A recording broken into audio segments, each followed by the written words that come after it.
আমাদের দেশের বিচার ব্যবস্থা যে এতটাই সংকীর্ণ যে যে বিচার ব্যবস্থা রাজনীতির সিদ্ধান্তের ঊর্ধ্বে গিয়ে কোনো সিদ্ধান্ত নিতে পারে না, কতটা যে ভয়াবহ সাধারণ মানুষের জন্য। আজকে পশ্চিমবঙ্গে যে এসএলএসটি পরীক্ষা হয়েছে সেখানে অনেকে আছেন যারা 55 বছর বয়সে পরীক্ষা দিতে এসেছেন, যারা 50 বছরে পরীক্ষা দিতে এসেছেন। তো এই সমস্ত কথাগুলো যদি সুপ্রিম কোর্ট যদি বিচার করতেন, তাহলে হয়তো নতুন করে যারা অযোগ্য প্রমাণিত হয়নি তাদেরকে আবার পরীক্ষায় বসতে হতো না। যারা চুরি করলো তারাই আবার পরীক্ষা কন্ডাক্ট করেছে এবং 14 তারিখে আবারও করবে। এবং এই যে রাষ্ট্র ব্যবস্থা, যে রাষ্ট্র ব্যবস্থায় সাধারণ মানুষের কোনো মূল্য নেই, সেই সংবিধান যে কতটা জনমুখী, কতটা মানুষের কল্যাণের হতে পারে, সেটা মনে হয় আজকে কেউ না যেন পশ্চিমবঙ্গের একজন চায়ের দোকানে বসা মূর্খ মানুষও বুঝতে পারে। আমি একজন যোগ্য group C candidate. Supreme court আমাকে বিবেচনা করেনি, কারণ আমার প্যানেলে দুর্নীতির পরিমাণ বেশি। তার দায় নাকি আমার, সরকারের না। তাই সরকার সরকারকে ছাড় দিয়েছে এবং আমাকে বলি দিয়েছে। এই দেশের বিচার ব্যবস্থা আমাকে বলি দিয়েছে। তো বিচার ব্যবস্থা, রাজনীতির লোক দুর্নীতি করবে এটা মনে হয় কোনো মানে অস্বাভাবিক ব্যাপার বলে মনে হয় না। রাজনীতির লোক দুর্নীতি করবে করবে না, এটা হতে পারে না। তাই বলে সাধারণ মানুষ বিচারের জন্য কোথায় যাবে? সুপ্রিম কোর্টের কাছে যাবে, হাইকোর্টের কাছে যাবে। তো হাইকোর্ট, সুপ্রিম কোর্ট যে বিচার করে, আগে জানতাম যে মনে হয় নিরপেক্ষভাবে বিচার করে, কিন্তু এতটাই পক্ষপাতিত্বপূর্ণ এবং এতটাই যে রাজনীতির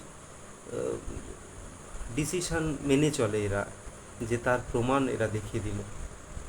আমাদের গ্রুপ সি গ্রুপ ডির পরীক্ষা হবে, সবারই পরীক্ষা হচ্ছে, যারা যোগ্য ক্যান্ডিডেট সবারই পরীক্ষা হবে ফ্রেশারদের সঙ্গে।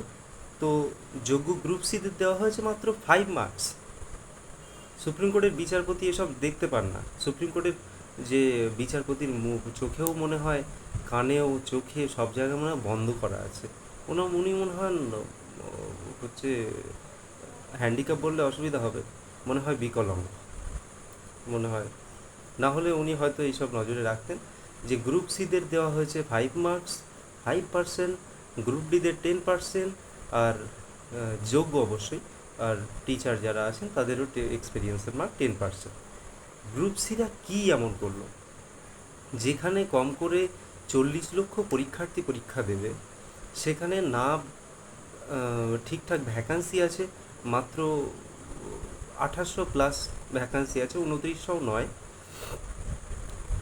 সেখানে দাঁড়িয়ে এক্সপিরিয়েন্সের মার্ক মাত্র 5।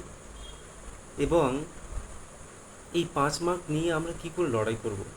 10টা বছর হয়ে গেল আমাদের, পরীক্ষা দিয়েছি, তখন একটা মানসিকতা ছিল। এখন আমরা বিয়ে থাওয়া করে সংসার করেছি, আমাদের ছেলে মেয়ে আছে, সংসারে এখন অশান্তিও লেগে যাচ্ছে এক দু কথা। কারণ কেন এটা হলো, কেন ওই হলো, তো তার দায়িত্ব তো আমার না।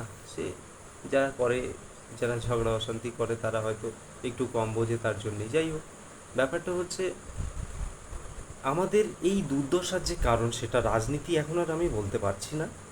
সম্পূর্ণ আমার এই দুর্দশার কারণে সুপ্রিম কোর্ট এবং হাইকোর্ট দায়ী। আমি এই সুপ্রিম কোর্ট এবং হাইকোর্টকে ধিক্কার জানাই। এই বিচার ব্যবস্থার প্রতি আমার কোনো রকম কোনো আশ্বাস, কোনো রকম কোনো নির্ভরতা, কোনো নির্ভরশীলতার জায়গাই আমার নেই। আর আমার ভবিষ্যতে আমি জানি না আমি পাশ করতে পারবো কি না, কারণ এমনিতে লোনের বোঝা একটা মাথায়, শুধু আমার নয়, সমস্ত যোগ্য চাকরি প্রার্থীদের প্রচুর প্রচুর লোন নেওয়া আছে। কারণ তারা সিকিউর লাইফের মধ্যে প্রবেশ করেছিল এবং সেখানে দাঁড়িয়ে তারা ভবিষ্যতের কথা একটা ক্যালকুলেটিভ ওয়েতে তারা চিন্তা করেছিল যে আমি এই লোন নেব, এই বছরের মধ্যে শোধ করব, আমার এত বছর চাকরি আছে, এইভাবে তারা লোন নেয়। তো এখন চাকরিটা যদি আবার আমরা ফিরে না পাই, তাহলে যে কতটা দুর্দশার মধ্যে থাকতে হবে, এবং এর জন্য দায়ী একমাত্র সুপ্রিম কোর্ট এবং সুপ্রিম কোর্ট। আমাদের প্যানেলে নাকি দুর্নীতির পরিমাণ বেশি, তাতে কি আমরা দায়ী?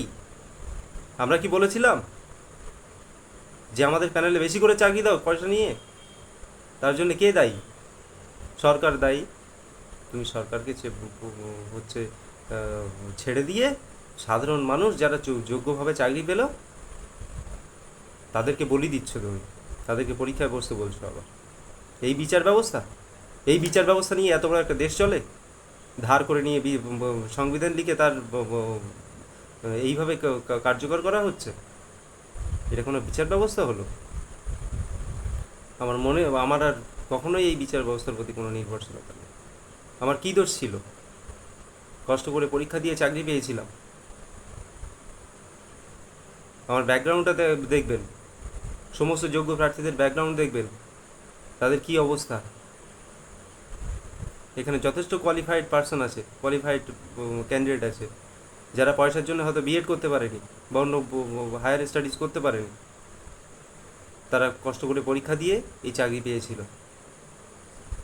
এবং তাদের কষ্টের কোনো মূল্য নেই এই দেশে। এটাই হচ্ছে ভারতবর্ষ। ধন্যবাদ।